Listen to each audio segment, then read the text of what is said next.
Olá, meu amor. Se você já foi desrespeitada ou se sente invisível, essa história é pra você. Eu preciso que você clique em todos os botões que estão na tela. Clica no like, na inscrição e no sininho agora. Quando a gente se junta, a gente não aceita mais ser invisível. Vem ouvir essa história. Dignidade não se negocia. Manchei, ela disse, e a mancha roxa do suco de uva sangrou sobre a foto do meu casamento. Ali, aos 68 anos, eu, Helena, professora aposentada, senti o cansaço de 35 anos de sacrifício gelar meus ossos. Jéssica, minha nora, me olhou com um desdém que cortava. Nossa, que desastre, mas ficar mexendo nessas coisas velhas dá nisso, deixa isso pra lá. Meu sangue ferveu, minhas mãos tremeram, mas minha voz não saiu. Naquele instante, a mulher boazinha morreu. Ela não sabia, mas tinha acabado de assinar sua própria sentença de despejo. Ela aprenderia, da forma mais dura, quem realmente mandava aqui. Mas para entender o fim, preciso voltar ao começo. Você já se sentiu invisível na sua própria casa? Se essa dor do desrespeito te soa familiar, deixe sua curtida para mostrar que estamos juntas nisso. Meu nome é Helena de Souza Oliveira. Tenho 68 anos e fui por 35 anos ininterruptos, professora de português da Rede Pública Estadual de Minas Gerais. Minha identidade foi forjada no pó de giz, na correção de milhares de redações, e na certeza de que a educação é a única herança que ninguém pode tirar de uma pessoa. Não fui apenas uma funcionária pública, fui uma construtora de futuros. Fui escolhida como paraninfa por 5 turmas de formandos do ensino médio. Uma que finalmente entendeu que respeito não se pede, se impõe. Eles iriam aprender, de uma vez por todas, quem realmente manda aqui. Com uma calma que eu não sentia há anos, afastei o edredom. Meus pés tocaram o chão frio de madeira. Firmes. Não havia mais tremor. Caminhei até minha escrivaninha, o lugar onde por 35 anos eu preparei aulas e corrigi provas. O lugar da minha força. Peguei o telefone fixo. Minha mão estava perfeitamente estável. Disquei o número de memória, um número gravado no meu coração há quase 50 anos. O som da chamada completando era nítido. 1. 2 toques. A voz do outro lado atendeu, calorosa e familiar. Alô? Era a Lúcia. Minha Lúcia, desde a faculdade de letras, antes de ela descobrir sua verdadeira vocação no direito. Lúcia, que nunca engoliu a doçura artificial de Jéssica. Lúcia, que sempre me olhava com aquela preocupação silenciosa, respeitando meu tempo. Lúcia, sou eu, Helena. Minha voz saiu diferente, firme. Sem um pingo de choro ou autocomiseração. Preciso de você, não como amiga, como advogada. Houve uma pausa do outro lado da linha. Eu podia imaginá-la, sentando-se mais ereta em sua cadeira de couro, a expressão de preocupação se transformando em foco profissional. Helena, o que aconteceu? Você está bem? Estou ótima, eu respondi, e pela primeira vez em muito tempo, era verdade. Aconteceu que eu finalmente acordei. Em 2002, recebi a medalha de professora destaque da Secretaria de Educação e, em 2010, uma moção de aplausos da Câmara Municipal de Belo Horizonte pelo meu projeto de incentivo à leitura na comunidade. Minha autoridade moral não vem de um diploma na parede, mas de décadas de serviço exemplar. Mas minha identidade também foi forjada no sacrifício silencioso. Quando meu marido Roberto se foi e meu filho Ricardo tinha apenas 8 anos, eu assumi turmas noturnas e aulas particulares nos fins de semana para que a geladeira nunca ficasse vazia. No primeiro ano de viuvez, para comprar o material escolar completo de Ricardo, vendi o colar de ouro que Roberto me deu no nascimento dele, a única joia de valor que eu possuía. Por quase uma década, suportei a dor de um dente que precisava de um canal para poder pagar o curso de inglês do meu filho, acreditando que cada pontada era um tijolo em seu futuro. Dediquei uma vida inteira a construir, a educar, a sacrificar. E agora aqui estou eu, no meu quarto com 68 anos, febril por causa de uma gripe forte, olhando para a tela fria do celular. Acabo de ser removida do grupo de WhatsApp da família Oliveira. A mensagem de minha nora, Jéssica, no privado, foi clara e cortante. Helena, Para evitar mais estresse, achamos melhor assim. Lúcia, a casa é minha, certo? A escritura está apenas no meu nome desde que o Roberto se foi. Claro que sim, ela confirmou, a voz já ganhando um tom de análise jurídica. É propriedade integral sua. Por quê? Porque meu filho e minha nora parecem acreditar que são os donos, e que eu sou apenas uma inquilina idosa esperando a morte. Eles me removeram até do grupo de WhatsApp da família. Eu disse a última frase sem emoção alguma, como quem relata um fato meteorológico. O silêncio de Lúcia desta vez foi curto, mas carregado de uma fúria contida que eu conhecia bem. Aquela garota. Helena, o que eles estão fazendo tem nome. E tem solução legal. O que eles têm é um comodato verbal, um empréstimo de uso. E nós podemos revogá-lo. Podemos começar com uma notificação extrajudicial para desocupação voluntária do imóvel. Uma notificação extrajudicial. As palavras soaram como música. O primeiro passo. O começo do fim da minha humilhação. Você já chegou nesse ponto? Aquele momento em que o copo não só transborda, mas se estilhaça em 1000 pedaços, e você percebe que não vai juntar os cacos, mas usar o vidro quebrado para se defender? É preciso uma coragem imensa, uma coragem que nasce da dor mais profunda, para dizer basta. O grupo é para nossa família, e francamente você não faz mais parte dela, só da vida dele. Essa mulher, a professora, a mãe, a viúva que sacrificou tudo, é a mulher que eles tentaram apagar. Mas não conseguiram. Estão prestes a descobrir que a lição mais importante da minha vida, eu ainda não ensinei. Dentre todas as facetas da minha história, qual característica mais ressoa com você? A paciência estratégica da professora, a dedicação da mãe ou a resiliência da viúva? Uma vida de trabalho honesto e sacrifício tem um valor que não pode ser medido em dinheiro ou apagado por uma mensagem de texto. Me conta nos comentários, qual a sua profissão? Ou há quantos anos você se dedica a algo que ama com toda a sua alma? Quero conhecer as histórias de gente como a gente. Aquela mensagem fria da Jéssica me fez voltar no tempo, para uma época em que a palavra família não era uma arma, mas um abraço. A minha mente viajou para 30 anos antes, para um mundo que ainda tinha cor e o som da risada do meu Roberto. Estou de novo lá, no quintal da nossa casa no bairro Grajaú. É a festa de 5 anos do Ricardo. O sol de fim de tarde em Belo Horizonte derrama uma luz dourada sobre a grama, e a temperatura é perfeita, um calorzinho ameno que convida a ficar do lado de fora. Me conta aqui nos comentários, qual foi o seu momento de virada? Aquele dia em que você decidiu que era hora de reescrever sua própria história. A chamada para Lúcia não foi um pedido de socorro, foi uma convocação. Minha voz, que por anos fora mansa e hesitante, saiu firme como o granito da pia da minha cozinha. Depois que desliguei, um silêncio profundo tomou conta da casa. Não era um silêncio de paz, mas o silêncio pesado que existe no olho de um furacão. Sentei-me na poltrona gasta da sala, a mesma onde Roberto costumava ler o jornal, e encarei o vazio. Foi ali, naquele silêncio, que Lúcia me ligou de volta. A voz dela era prática, sem um pingo de pena. Helena, escute, antes de qualquer coisa, eu preciso de uma informação crucial. A casa, como ficou a escritura depois que o Roberto se foi? Uma lufada de ar encheu meus pulmões. Era a pergunta que eu mesma não ousava formular. Está no meu nome, Lúcia. Só no meu nome. Foi a primeira coisa que o advogado do banco nos orientou a fazer na época. Houve uma pausa do outro lado da linha, e eu pude quase ouvir as engrenagens da mente brilhante da minha amiga girando. Helena, você entende o que isso significa? O ar tem o cheiro inconfundível do meu bolo de fubá recém-saído do forno, misturado com o perfume das flores que eu mesma plantei. Roberto, meu Roberto, com a camisa de botão um pouco suada nas costas, está terminando de apertar o último parafuso de um pequeno carrossel de madeira que ele construiu com as próprias mãos.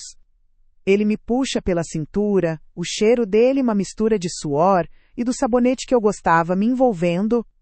Ele sussurra no meu ouvido, enquanto olhamos Ricardo dar a primeira volta no brinquedo, gargalhando. Essa casa, Helena, é o nosso castelo, e ele é o nosso príncipe. Eu me encosto em seu ombro, sentindo o calor da pele dele, e respondo baixo, é o nosso tudo, meu amor, o nosso tudo. Aquele tudo se partiu numa terça-feira chuvosa, 14 de abril de 1993, às 3h15 da tarde. Eu estava na sala dos professores, corrigindo uma pilha de redações, o barulho da chuva contra a vidraça era a única trilha sonora. O telefone da secretaria tocou.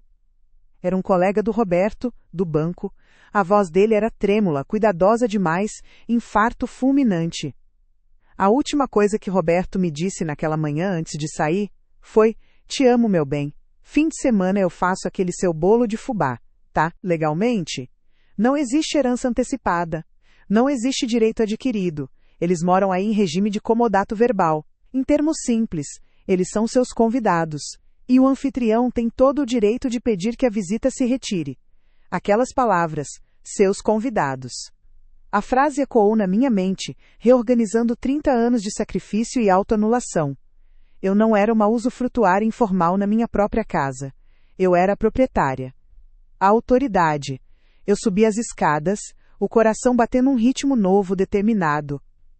Abri meu guarda-roupa e no fundo, atrás de caixas de sapatos vazias, estava uma pequena arca de madeira escura, o único móvel que trouxe da casa dos meus pais. Dentro, junto com as cartas de Roberto e a certidão de nascimento de Ricardo, havia uma pasta de couro antiga. Com as mãos firmes, eu a abri. Lá estava ela, a escritura pública de compra e venda, e mais abaixo, o formal de partilha que me designava como única proprietária após o inventário de Roberto. O papel amarelado parecia vibrar com uma energia nova. A chave que eu pensava ser apenas da porta da frente era, na verdade, a chave da minha própria liberdade. Iniciei meu diário de guerra naquela mesma noite. Cordata, 15 de abril, asterisco. Ação, reuni todos os documentos. A escritura, o formal de partilha, meus extratos bancários dos últimos 5 anos, o comprovante de pagamento do IPTU, sempre em meu nome. Ele nunca fez. No funeral, o céu cinza de Belo Horizonte parecia chorar comigo. Ricardo, com seus 8 anos, segurava minha mão com uma força que não pertencia à sua idade, sem entender a dimensão do vazio que se abria sob nossos pés. Eu me sentia oca, uma casca. Depois de pagar o funeral e as contas imediatas, olhei o extrato da conta corrente. Sobraram exatos R$800. A partir dali, minha vida se tornou uma sucessão de sacrifícios silenciosos. O primeiro foi pegar turmas noturnas na escola e aulas particulares nos fins de semana. Por quase 10 anos, eu só conhecia o caminho de casa para a escola e da escola para casa, movida a café e pela imagem do meu filho dormindo seguro em sua cama. O segundo foi quando Ricardo precisou do material escolar completo e de um uniforme novo. Vendi a única joia que Roberto me deu, um colar de ouro com um pingentinho de brilhante, que ganhei no nascimento do nosso filho. Disse a Ricardo que o tinha perdido numa faxina. O terceiro foi ignorar uma dor de dente lancinante por meses, que depois descobri ser um canal. O dinheiro, que seria para o tratamento, paguei no curso de inglês dele. Eu mastigava do outro lado e tomava analgésicos, convencida de que o futuro dele valia qualquer dor minha. Descoberta. Ao rever os extratos, notei as transferências mensais recorrentes que eu fazia para a conta conjunta deles, sob o pretexto de ajuda com as contas da casa. O valor somado me deixou enjoada. Emoção. Uma raiva fria. Não a raiva explosiva da humilhação, mas a raiva gelada da clareza. Eu estava financiando meu próprio cativeiro. Cordata, 18 de abril, asterisco. Ação. Mantive a rotina. Preparei o café da manhã, silenciosa. Jéssica desceu cantarolando, com o celular na mão. Deixei o gravador do meu velho celular ligado no bolso do avental. Descoberta. Ouvi a conversa dela com uma amiga ao telefone. Ah, amiga, nem te conto. A velha tá de cama um grude.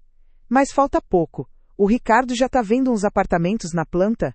Assim que a gente vender este casarão, a gente se muda para um lugar decente, só nosso. Emoção. Náusea. A palavra vender foi como um soco no estômago. Por um segundo, a imagem dos meus netos brincando no quintal me fez fraquejar. Olhei para o desenho amassado que Lucas me deu, pregado com um ímã na geladeira. Eu te amo, vovó. Não, Eu não estava destruindo uma família.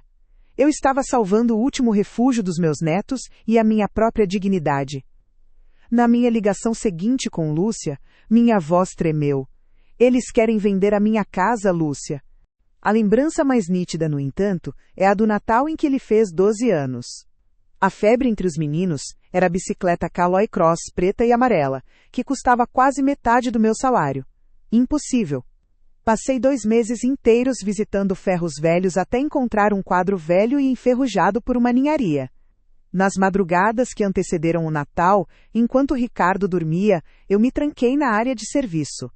Lixei cada centímetro daquele metal, pintei com spray preto e amarelo e desenhei à mão os adesivos para que ficassem idênticos aos originais. Meus dedos doíam, o cheiro de tinta impregnava meu cabelo. Na manhã de Natal, o grito de alegria dele ao ver a bicicleta quase perfeita sob a árvore foi o combustível que me sustentou por uma década.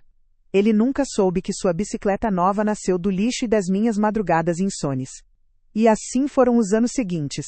Uma colcha de retalhos costurada com amor, mentiras brancas e sacrifícios que ninguém nunca viu. Você já fez algo assim? Um sacrifício silencioso, um ato de amor tão grande que teve que ser escondido para não pesar em quem você ama? Eu sei a dor que é carregar esse segredo, a dor de um amor que não precisa de plateia, mas que, no fundo, anseia por ser reconhecido. A casa do Roberto. Isso só nos dá mais força, Helena. Ela respondeu. Calma, é a prova da má-fé. Continue documentando. Precisamos de um caso sólido como uma rocha.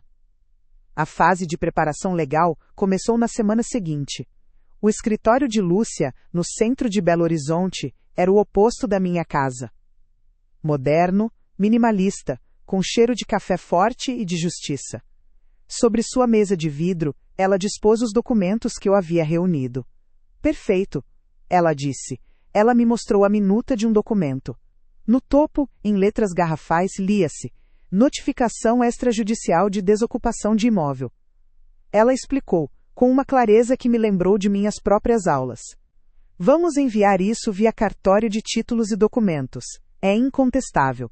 Eles terão 30 dias corridos para desocupar o imóvel voluntariamente. É o caminho mais civilizado.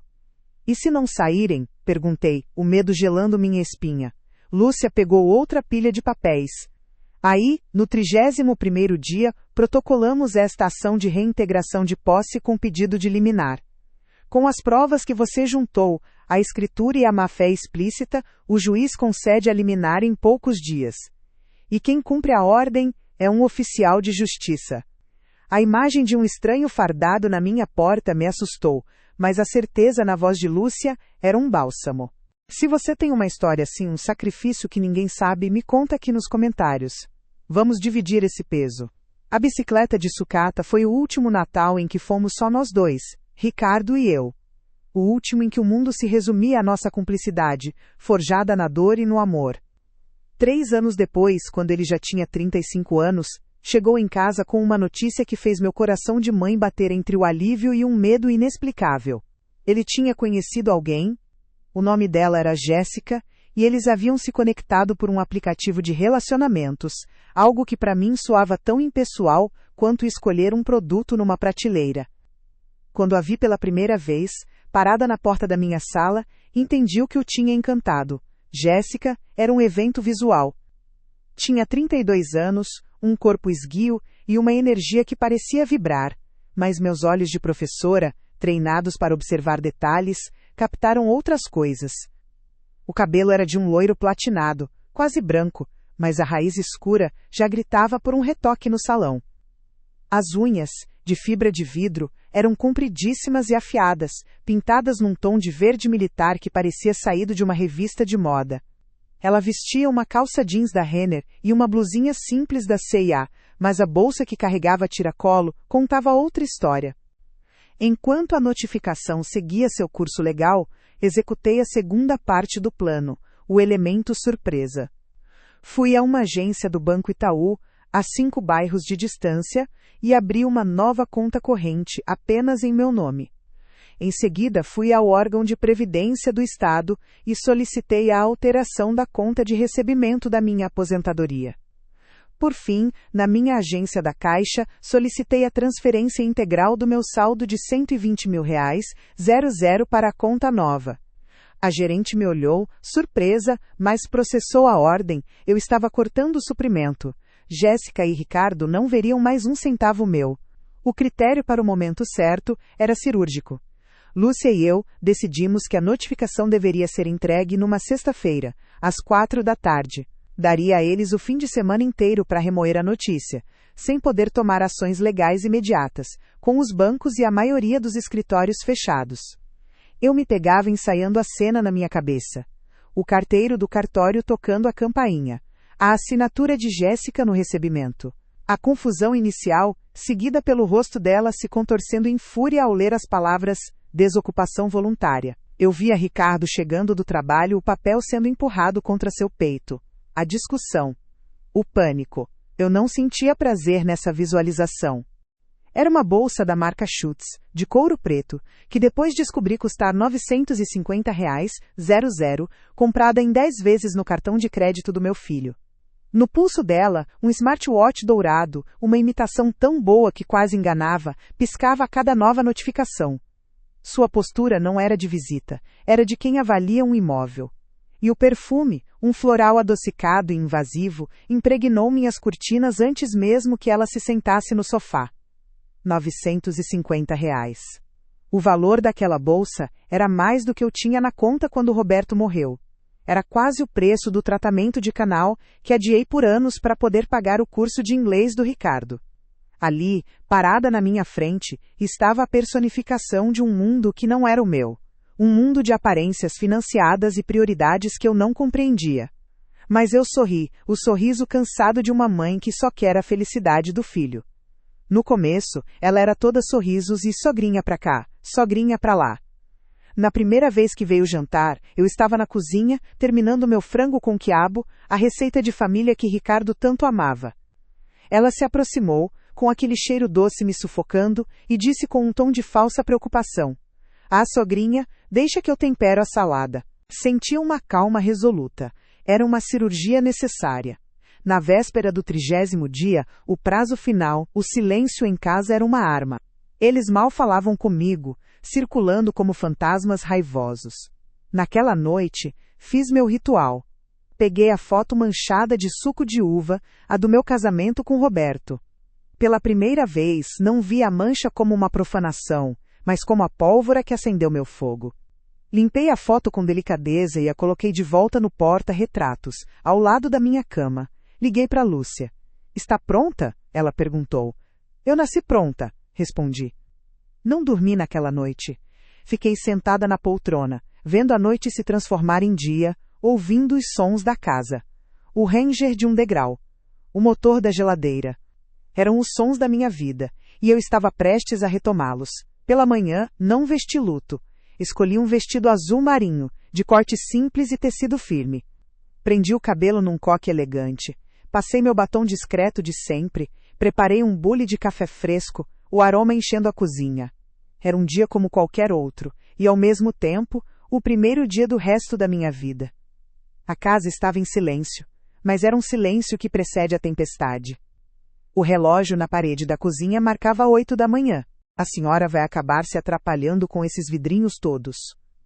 Eu senti uma pontada, uma minúscula agulha de desrespeito, mas Ricardo interveio antes que eu pudesse responder. Mãe, a Jéssica só quer ser prestativa, aceita a ajuda.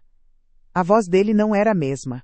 Havia um tom de defesa, um ligeiro fio de impaciência que eu nunca tinha ouvido antes. E eu aceitei. Para não criar um clima. As pequenas farpas continuaram. Uma vez, ela olhou para o meu conjunto de potes de vidro, com as etiquetas que eu mesma escrevi com minha caligrafia de professora, e riu. Nossa, que gracinha, sogrinha! Tão artesanal. A gente precisa comprar um kit novo, de plástico, tudo combinando. Deixa a cozinha mais clean, mais moderna. Ricardo concordou com a cabeça, já enfeitiçado. A voz dele ao telefone também foi mudando. O oi, mãe, bença? Carinhoso foi sendo substituído por um fala, mãe, apressado, quase sempre com a voz dela ao fundo. As decisões, que antes eram conversadas comigo, agora eram comunicadas. Mãe, eu e a Jéssica pensamos que seria melhor passar o ano novo na praia com os amigos dela. Eu me esforçava para gostar dela, para ver a mulher que meu filho via. Racionalizava cada comentário ácido como sinceridade, cada gesto de desprezo como o jeito dela. Você é uma geração diferente, Poro.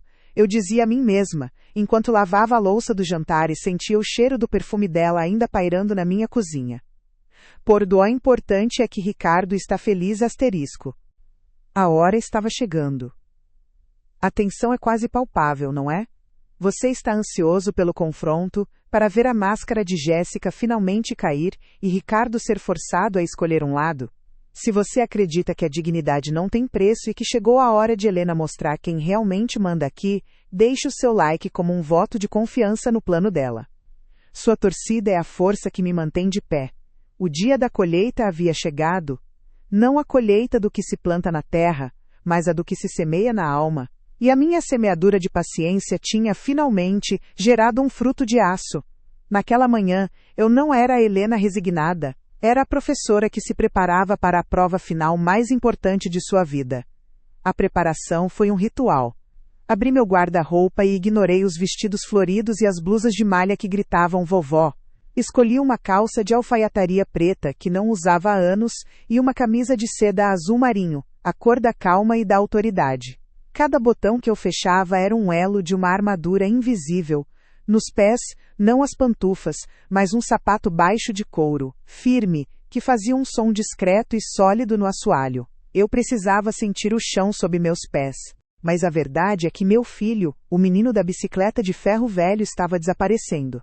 Em seu lugar, surgia um homem estressado, que evitava meu olhar e cujas prioridades agora eram ditadas pelo brilho de uma bolsa cara e pela promessa de uma vida moderna. A casa, que era o meu santuário, começava a ter o cheiro dela, e eu, em vez de lutar, me encolhia, tentando não ocupar muito espaço no meu próprio lar. Você já sentiu que a chegada de uma pessoa nova na família mudou toda a dinâmica para pior? É uma sensação solitária e confusa, eu sei. É difícil admitir até para nós mesmos, quando o amor por alguém nos cega para os sinais de alerta. Me conta aqui nos comentários, quais foram os pequenos sinais que você ignorou no começo por amor ou pela esperança de que tudo ficaria bem. A invasão começou de forma silenciosa, não com um estrondo, mas com o farfalhar de sacolas plásticas. Passado um mês desde que Ricardo e Jéssica se mudaram, numa terça-feira à tarde, eu estava na minha cozinha, o coração do meu lar. O sol entrava pela janela, iluminando os meus potes de mantimentos, todos de vidro, com etiquetas que eu mesma havia escrito com minha caligrafia de professora. Arroz, feijão, farinha, açúcar. O ambiente precisava ser meu novamente. Tirei da estante a escultura de metal retorcido que Jéssica chamava de arte moderna e coloquei no lugar o meu porta-retratos de prata, com a foto do meu casamento com Roberto. Tirei o vaso de vidro com galhos secos e o substituí por um arranjo de astromélias frescas, que eu mesma comprei na floricultura da esquina. O cheiro adocicado e invasivo do perfume de Jéssica foi exorcizado pelo aroma limpo das flores e por um pingo de lavanda que passei nos pulsos. A sala de estar, que por 2 anos fora um showroom de suas aspirações, voltava a ser o coração da minha casa.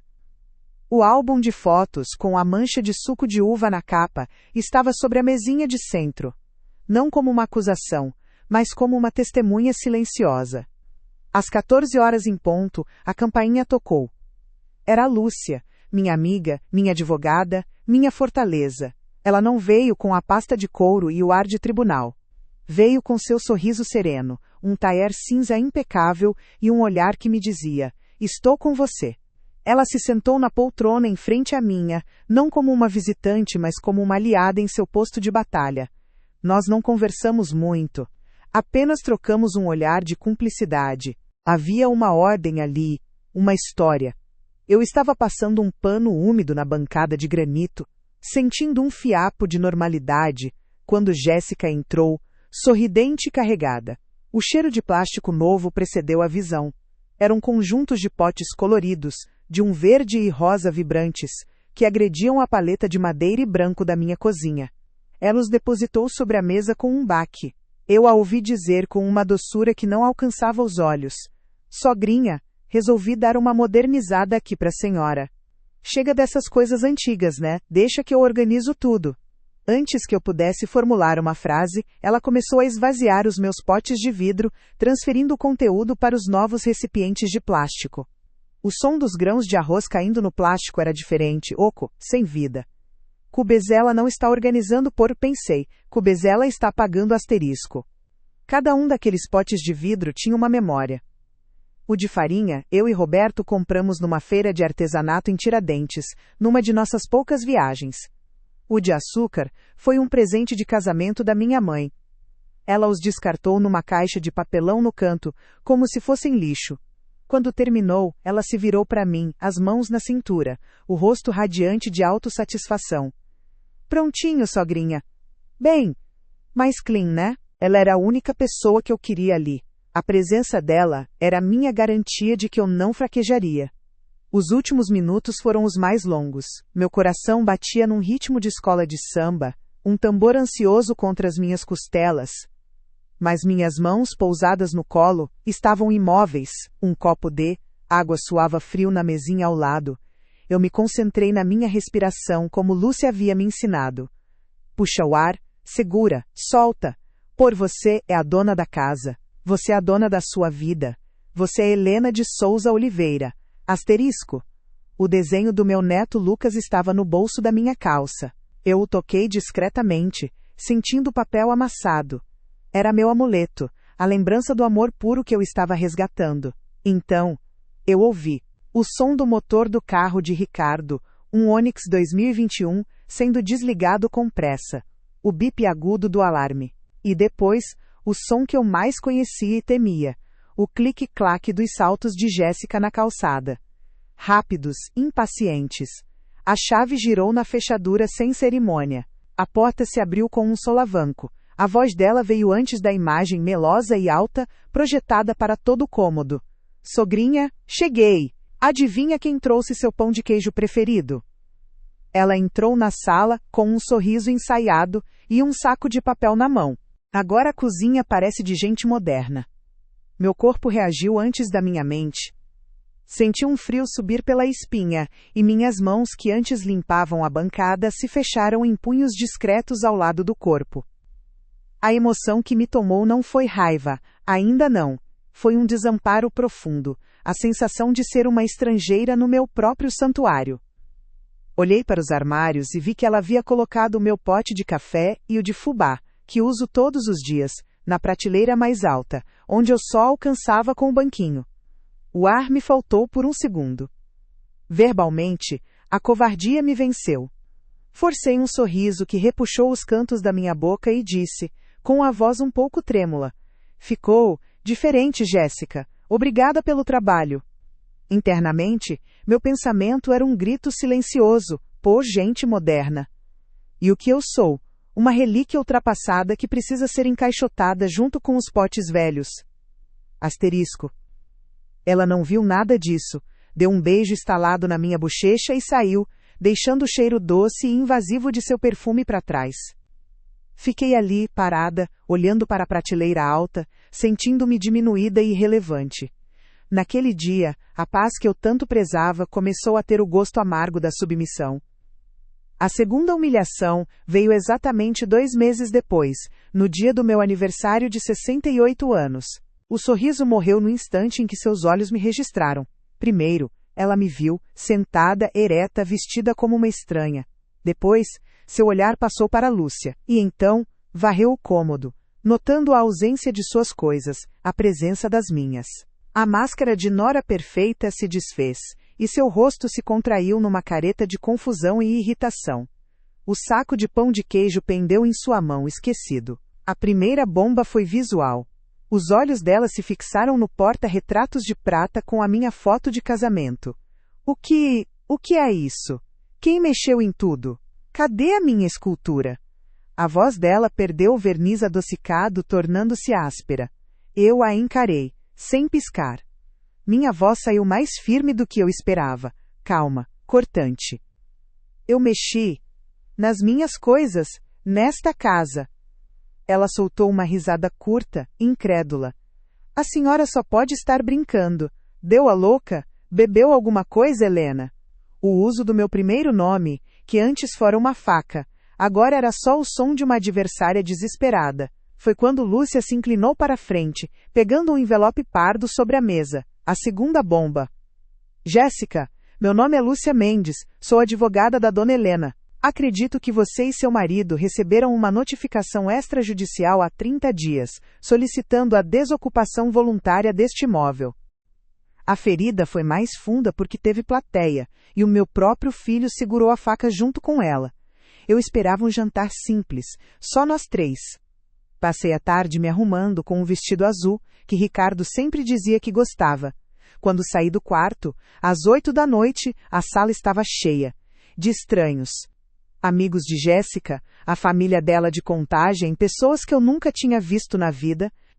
A música era alta, eletrônica, e o falatório preenchia cada canto da casa que antes era meu refúgio de silêncio. Jéssica veio até mim, me abraçando forte demais. Surpresa, sogrinha! Meus olhos procuraram rostos familiares. Onde estava Lúcia, minha amiga de uma vida? Onde estavam minhas colegas da escola? Puxei Jéssica para um canto, tentando manter a voz baixa em meio ao barulho. Jéssica, e as minhas amigas? Você não as convidou? Ela me olhou com uma falsa compaixão, a mesma que usava para me chamar de atrapalhada. Ah, sogrinha, pensei em fazer algo mais íntimo, sabe? Só a nossa família nova. Elas iam ficar meio deslocadas aqui no meio da gente. O meu corpo gelou, com nossa família nova asterisco. A frase ecoou na minha cabeça, excluindo-me de tudo que eu era. Senti meu sorriso congelar no rosto, uma máscara dolorida. A humilhação era um gosto metálico na boca.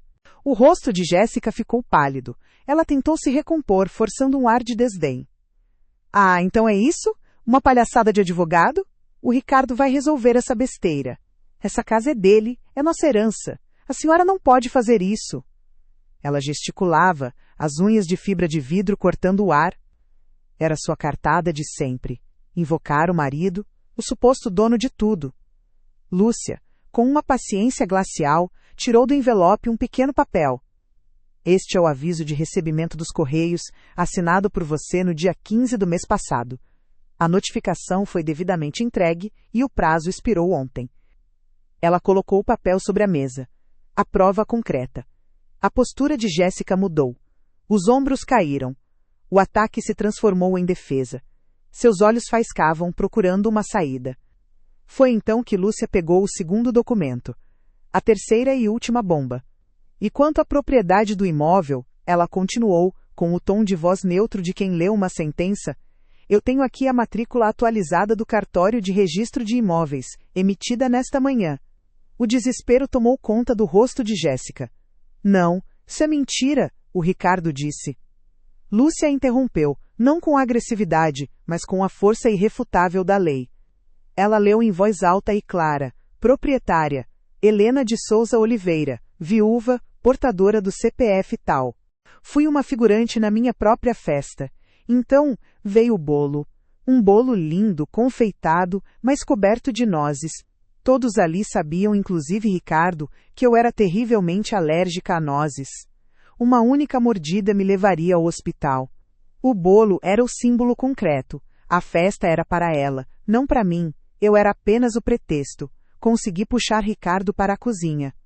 Meu filho, o bolo é de nozes. Ele não olhou nos meus olhos. Ficou encarando o chão, os ombros encolhidos.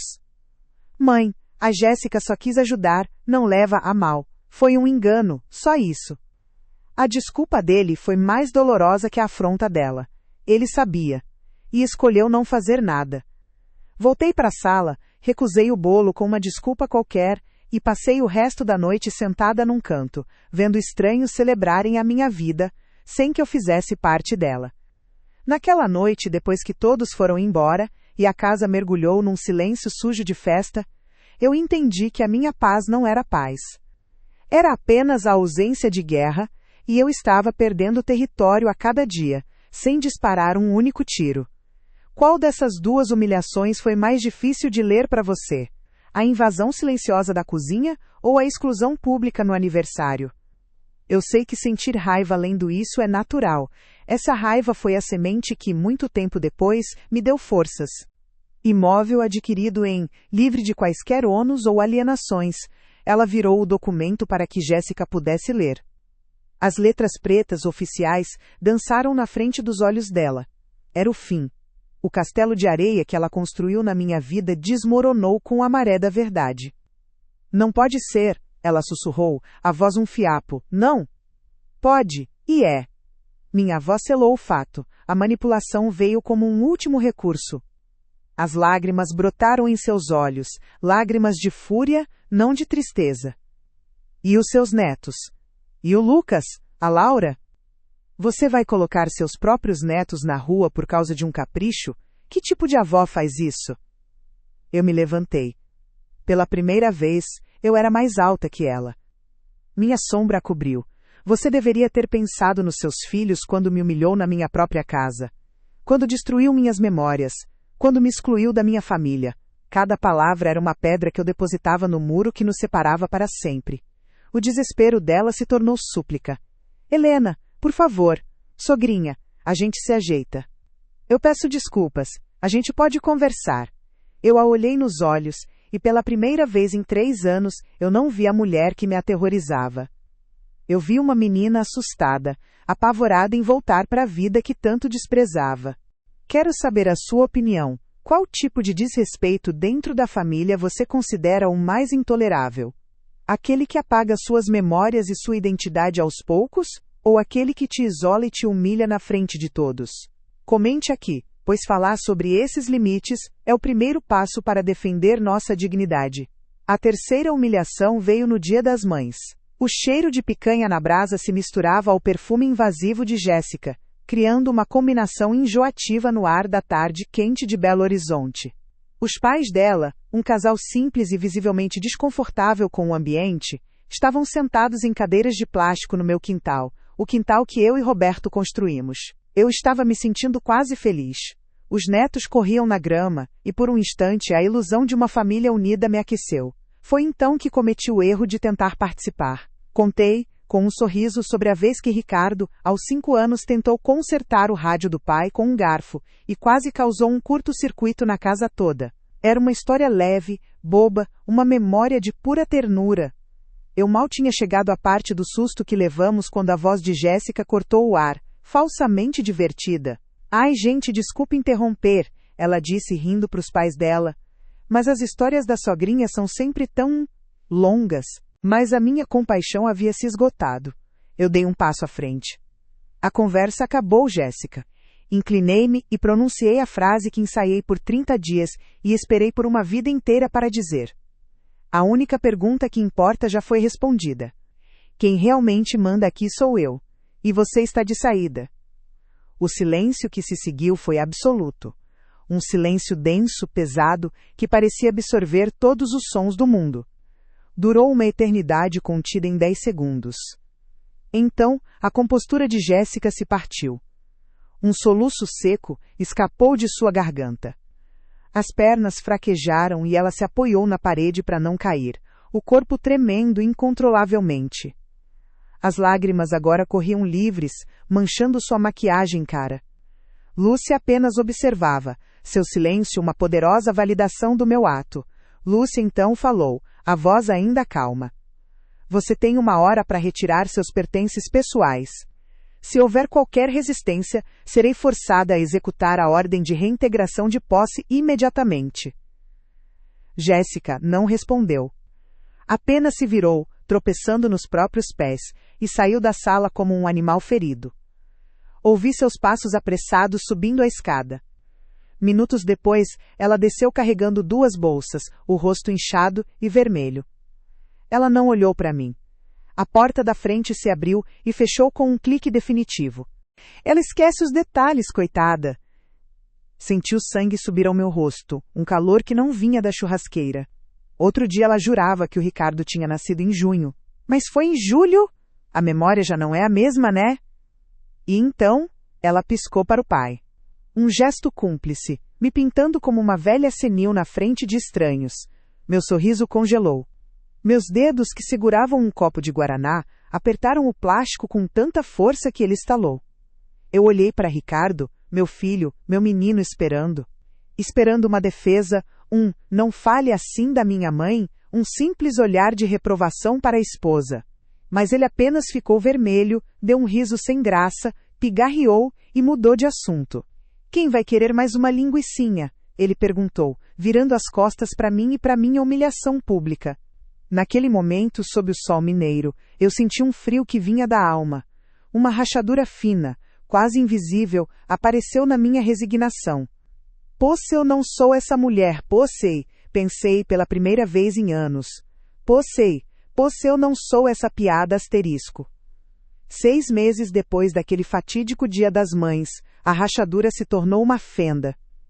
Era uma tarde chuvosa de sábado.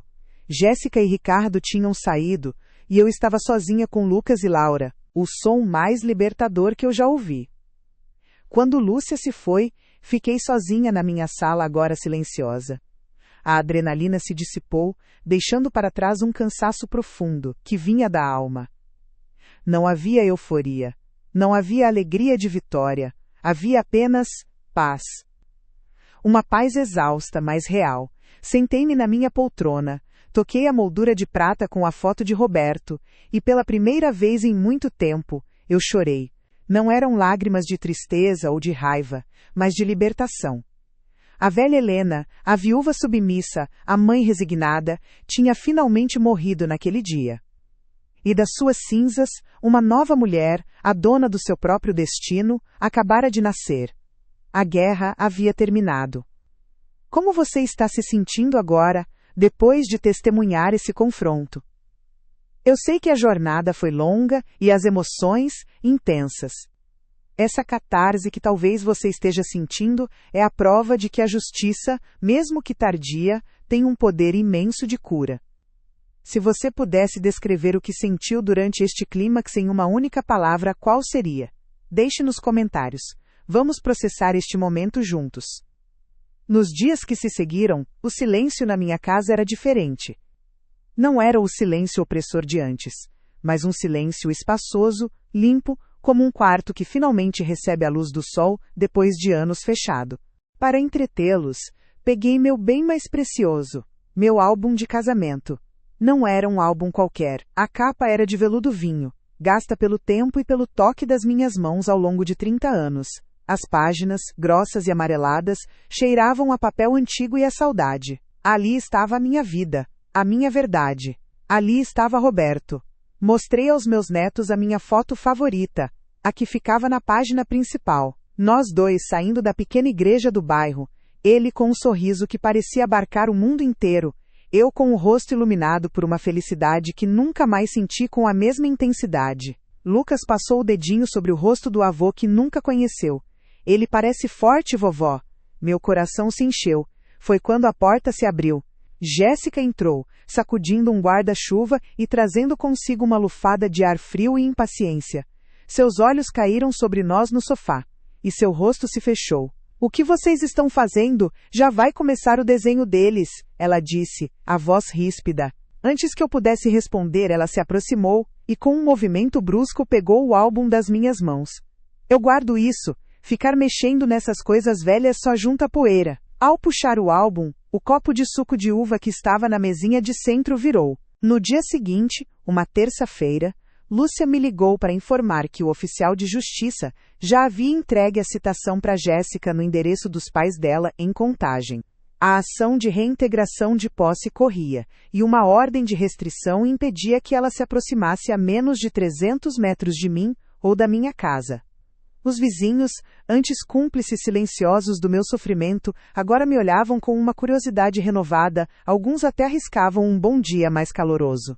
Minha prima de 2º grau, que não me ligava há anos, telefonou só para saber das novidades, a voz pingando fofoca.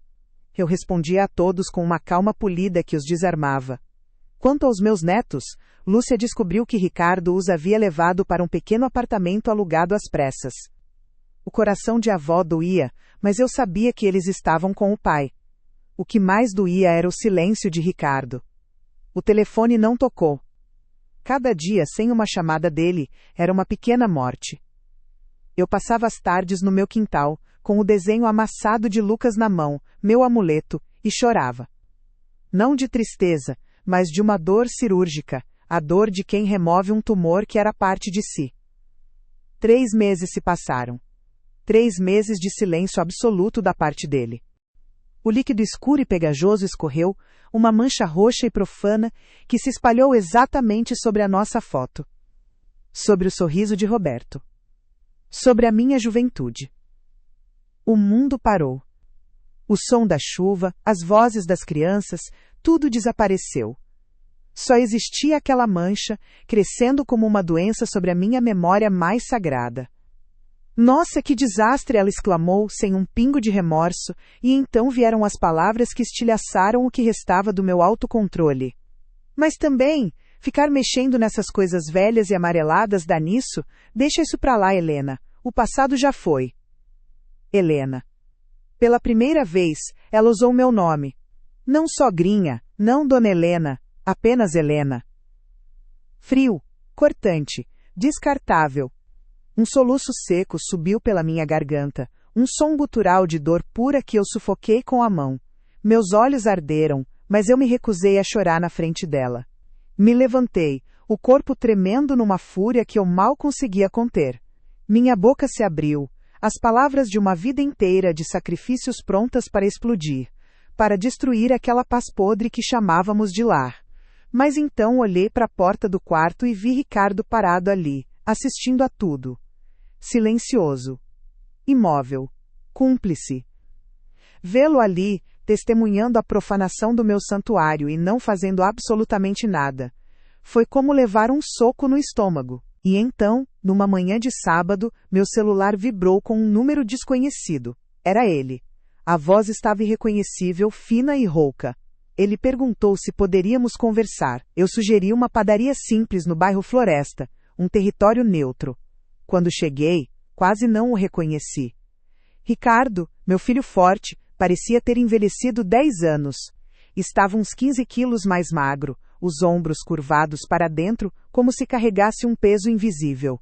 Havia olheiras profundas e cinzentas sob seus olhos, e a barba estava por fazer. Ele se levantou quando me viu, hesitante. Mãe, posso sentar? Ele sussurrou. Eu apenas assenti, meu corpo inteiro tenso. Ele se sentou e não me olhou nos olhos. Ficou encarando a xícara de café por um longo minuto. Eu não tenho desculpas, ele começou, a voz embargada. Eu fui um covarde, um fraco, eu vi tudo. Eu vi quando ela trocou seus potes e te fez sentir uma estranha na sua própria cozinha. Eu vi no seu aniversário quando ela não convidou suas amigas e fez um bolo que você não podia comer. Eu estava lá no Dia das Mães, quando ela te humilhou na frente de todo mundo, e eu ri, mãe, eu ri. Eu vi o desastre com o álbum de casamento, o seu bem mais precioso. E eu permiti. A força me abandonou. A raiva implodiu, se transformando em um gelo pesado no meu peito. Com um esforço que me custou cada fibra do meu ser, eu fechei a boca, respirei fundo, o ar rasgando meus pulmões, e disse com uma voz que mal reconheci como minha, tão calma e oca. Lucas, Laura, vão para o quarto, por favor. Manter a dignidade naquele instante foi o ato mais violento que já cometi contra mim mesma. Eu me pergunto, sinceramente, se você, no meu lugar, teria conseguido. Se você teria encontrado forças para não gritar, para não desmoronar, para não colocar tudo a perder em uma explosão de dor justificada. A força que foi preciso para engolir as lágrimas e o grito, para manter a postura diante daquela crueldade, foi descomunal. Se você, como eu, acredita na força silenciosa das pessoas que se recusam a perder a dignidade, mesmo quando estão sendo esmagadas, então se inscreva no canal.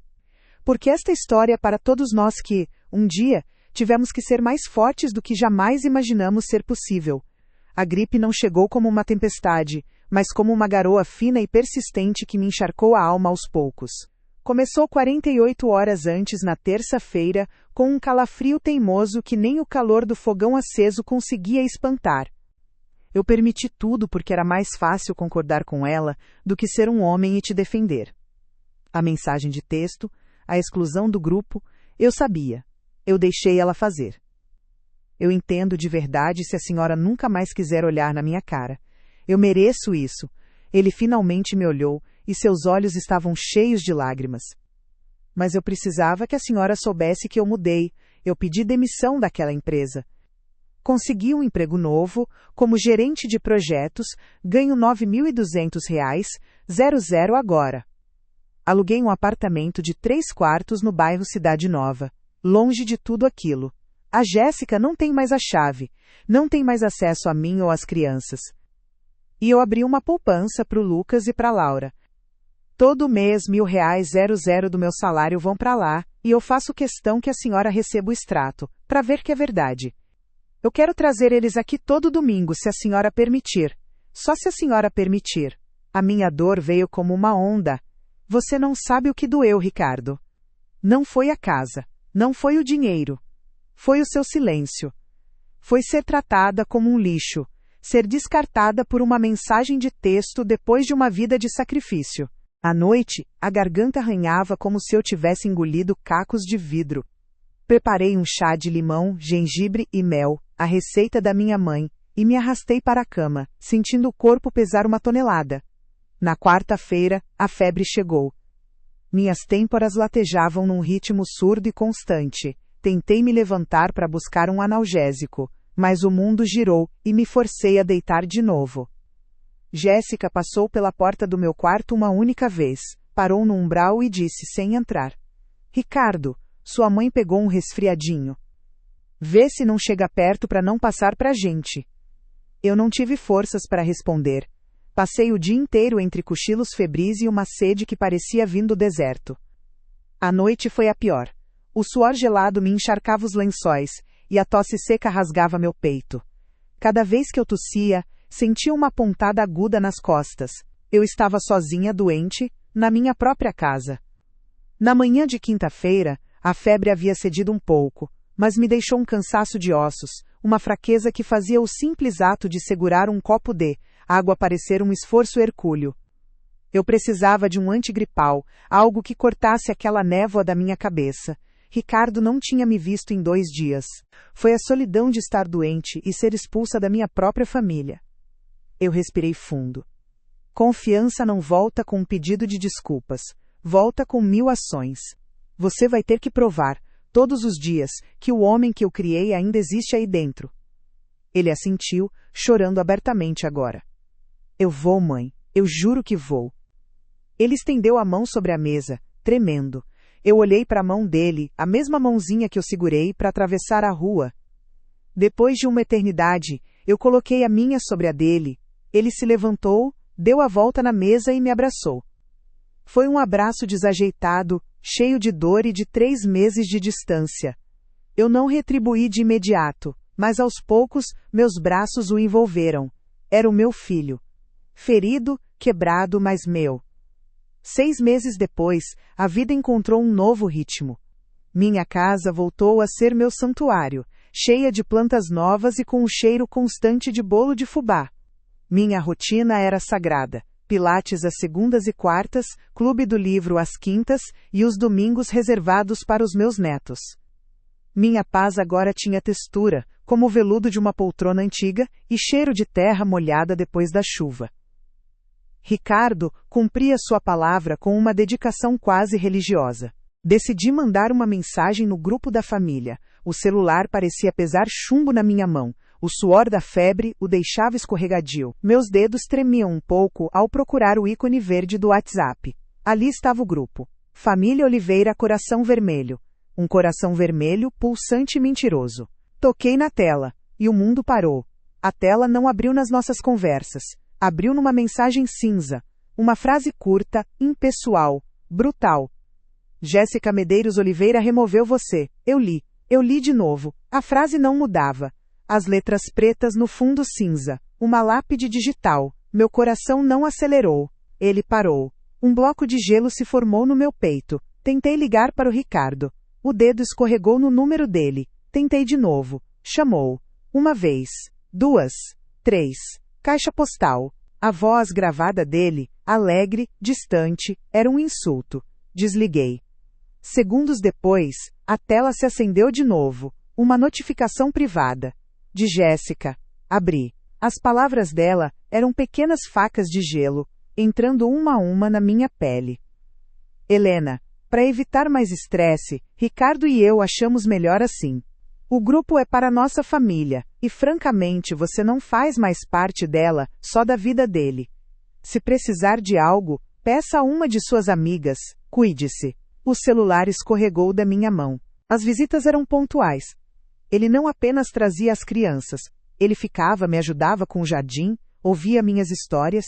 Numa tarde, eu o encontrei no quintal, lixando e repintando o pequeno carrossel de madeira que Roberto havia feito. Ele estava restaurando mais do que um brinquedo velho. Sabíamos que algumas feridas deixariam cicatrizes, mas estávamos aprendendo a conviver com elas. Jéssica, eu soube, voltou para Contagem e trabalhava como recepcionista em uma clínica odontológica. Ela tentou ligar para Ricardo uma vez. Ele atendeu, disse calmamente para ela direcionar qualquer assunto ao advogado dele, e desligou. No último domingo, Lucas e Laura dormiram na minha casa. Eu os coloquei na cama e li uma história, a mesma que lia para Ricardo. Lucas me deu um desenho novo. Nele, estávamos nós três no quintal, e o sol sorria mais forte do que nunca. Eu aprendi que a dignidade não é um presente que nos dão, é um território que defendemos com unhas e dentes. Eu passei décadas acreditando que amar era me anular, que ser mãe era um sacrifício silencioso. Hoje eu sei que o amor que exige nossa anulação não é amor, é abuso. E talvez você que me ouve agora esteja em uma situação parecida, sentindo que sua voz não importa, que seu espaço foi invadido. Não fez barulho ao cair no edredom, só um baque surdo, abafado. E então, o silêncio. Não era um silêncio vazio. Era um silêncio cheio de sons. O zumbido baixo da geladeira na cozinha. O tic-tac lento do relógio de parede na sala. O som do meu próprio sangue, pulsando forte e lento nos meus ouvidos. Era um silêncio pesado, denso, que parecia ter forma e cor. 1 minuto passou. Ou talvez 10. Naquele vácuo, a Helena boazinha, a mãe resignada, a avó que engolia sapos para manter a paz, deu seu último suspiro. Eu senti ela morrendo. Senti a coluna dela se partindo, a voz dela se esvaindo, a esperança tola se apagando como uma vela no vento. A tristeza não transbordou. Ela secou. E no leito seco do rio da minha paciência, algo novo começou a rachar a terra. Não era raiva. Era mais frio. Mais duro. Era granito. A percepção me atingiu com a clareza de um relâmpago. Meu sacrifício não tinha sido amor. Tinha sido combustível. Minha bondade não era uma virtude, era uma permissão. Eles não me viam como mãe, me viam como um recurso, uma propriedade. A Helena que aceitava isso estava morta e enterrada naquele silêncio. A mulher que restou, sentada naquela cama febril e abandonada, era outra pessoa. Saiba que seu valor não está na sua utilidade para os outros, sua dignidade não é negociável. Existe uma diferença abissal entre o amor sacrificial e o amor autodestrutivo. Estabelecer limites não é um ato de egoísmo, é o maior ato de amor próprio. A força que você procura não está na ausência de medo, mas em agir apesar dele. Essa história mudou algo na sua perspectiva sobre dignidade e limites? Qualquer decisão difícil que você esteja considerando tomar para proteger sua paz é válida. Inscreva-se neste canal não por mim, mas como um compromisso com você mesma, de consumir conteúdo que valida o seu valor. Compartilhe esta história com alguém que precisa desesperadamente ouvir que merece respeito.